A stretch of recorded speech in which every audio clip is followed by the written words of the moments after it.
Las Vegas comedy scene. I'm from South Florida. Las Vegas is a little different, right? Things get very controversial here. People try, I mean, I've seen so many stand-up comedy bits about dildos and fleshlights and all types of stuff. I mean, there's a penis puppet show in Las Vegas that uses real penises. That's fact. That's fact. I think that though, like when you get so controversial, like everything in life is like cycles, right? You lean too far one way and then everything is like in the twilight zone, like flips upside down. So everything in a world of controversy, once you get too controversial, then the uncontroversial becomes controversial and the controversial becomes uncontroversial. I'm sure that makes a lot of sense to you guys. You guys seem to be following along pretty well. So I'm about to talk about something really controversial. You guys are gonna probably get real uncomfortable. It's a small room, so I like it even more, right? Talk about something, this guy's, he's banned from many places, many businesses. He's banned from schools, government. Don't want anything to do with the guy. In fact, this is the only way that you can get your drunk Uncle Charlie to stop talking to you on Thanksgiving, is to bring this up, right? I'm talking about God. I'm talking about the man upstairs, the Alpha, the Omega, the beginning and the end. Oh, I can see people getting uncomfortable already. It's fantastic. I really like it. It's funny though, because if I sit here and tell you that I love God, I love Jesus, you guys are gonna get all like, oh, this guy's one of those weird guys. He's about to start preaching us or some shit. Is that what's about to happen? That's not what is about to happen. But we've all been on a flight before, or some sort of what we appear to be near-death experience. You know, everything is in perspective. We've all been on that flight between two people or something. You know, the captain gets on the speaker. He's like, "Excuse everyone, we're about to hit some turbulence here. Get on to Kansas City. Put on your seatbelts, all right? That's going to be a bumpy ride." Right? We all hear that, experience that. Things get a little rough. It starts rumbling, right? And all of a sudden, you don't even know this guy right next to you. You're grabbing hold tight. And who are you calling to? Calling to your mom, to your dad? No. Are you calling to Buddha? No. God, please save me. Don't let me die between these two fat people. Don't let me get lodged in between these two people. Oh my goodness, please save me now, right? See, they're taking God out of everything these days. They are taking God out of everything. Like I said, taking him out of schools, taking him out of everything. In the schools right now, they got this thing called Dads on Duty. Anybody have kids where they got Dads on Duty? Thousands of dads volunteering their time to go make sure that violence isn't happening in the schools. I think it's fantastic. But I can't help but think like it's taken thousands of dads to do what one father probably already had all wrapped up to begin with.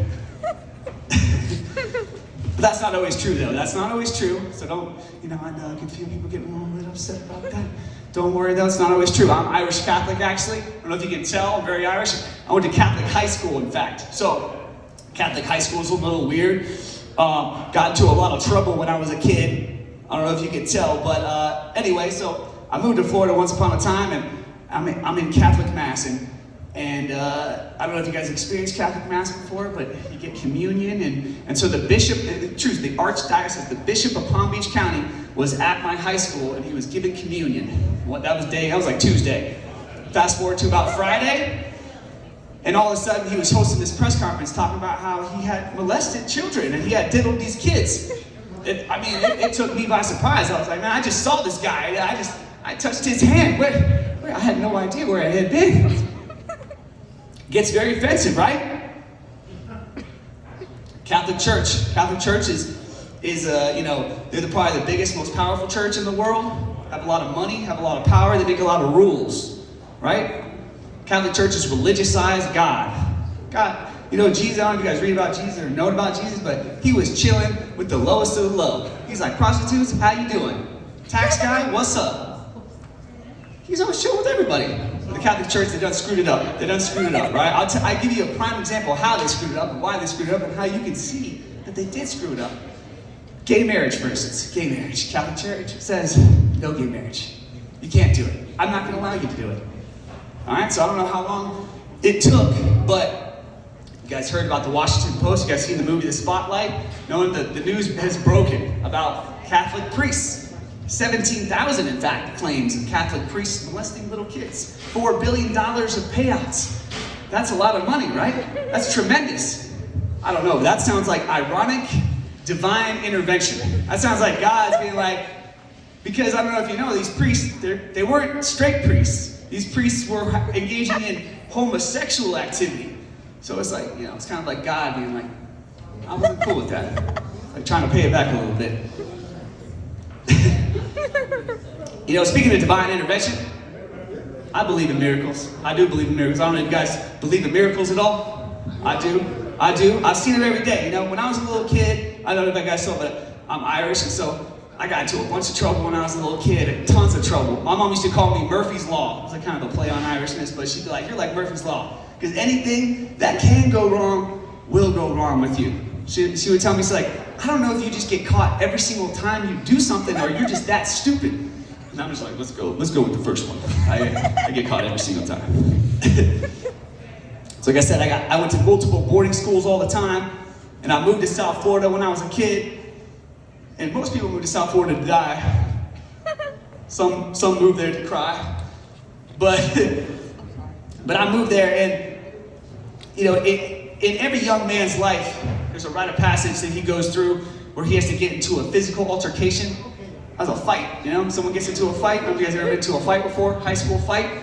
And, right, it happens. It's terrible, but it's just like right out of the movies. And so I had just moved. I was a senior in high school, and I just moved. I'm trying to stand up, get my street cred.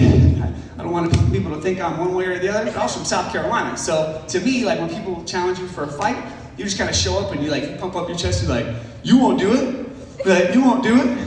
And then you just kind of go back and forth for a little while, and then everybody breaks it up like, don't do it, and then you just walk away. But Florida people, they're on a different level. They are. And so I walked up to this fight when I was in high school, and I'm trying to prove myself. And I think it's just going to be like some talking, but this guy just, as soon as I'm out, like, boom, punch him right in the face. And so the fight goes down, fight gets crazy. And so I was actually doing pretty good though. For my first fight, I was like, man, I'm doing real well. I was punching the guy, and I actually got him, like, I like to watch wrestling and WWF when I was a kid. I don't know if you guys like that stuff. But I had this guy with the Hulk Hogan, he's delayed, the delay. It was the delay, and then boom, I slammed this guy. I was so proud. I was about to finish it off. I don't know if I mentioned this before, but I suffer from something called IBS. I don't know if you guys know what that is, IBS. It can pop up no matter, you don't even know. It's just like all of a sudden I gotta go to the bathroom and there's nothing you can do about it. So I was in the middle of this fight, right, in high school. I don't know anybody, but there's like 100 kids around, like, fight. It's like straight out of Billy Madison or something. So I'm sitting there and I'm getting up on top of this guy, and I think I'm like, I gotta hurry up and get this done so I can go take a poo-poo, And so I'm getting up on the guy. I didn't know that because I didn't know anybody. I didn't know his sister was there. His sister was on the soccer team. His sister had like 6 friends there, all on the soccer team too. And I'll tell you what, when I say that they started to kick me, they literally kicked the shit out of me. And they just started kicking me, and I couldn't hold it, and so I'm trying to hold back. So I just got up real quick, try to make sure, oh, I think we've all learned a lesson here. I think that we've, because it was like, just change the flavor. Everyone was like, no, fight. And I was like, no, I think we all learned our lesson here. We can get out of here. And because I wasn't sure what happened. I wasn't sure whether they knew or they could smell or they had seen. I was so afraid that the poo was going to come down my leg. And at the time, I don't know if you guys know, Foo Fighters was a very popular band. I was so terrified that they were going to call me the Poo Fighter for the rest of my senior year. But they didn't, and I prayed. I said, God, please keep that poo-poo in please keep it together. Please, Lord, I prayed. And it was a miracle. And that's how I know that God exists. I know that God exists because no matter what happens, no matter what kind of shit I get myself into, God's always willing to lend me an extra hand. He is. He kept that in there for me. He did that. I'm Jimmy Brennan, y'all. Y'all have a good night.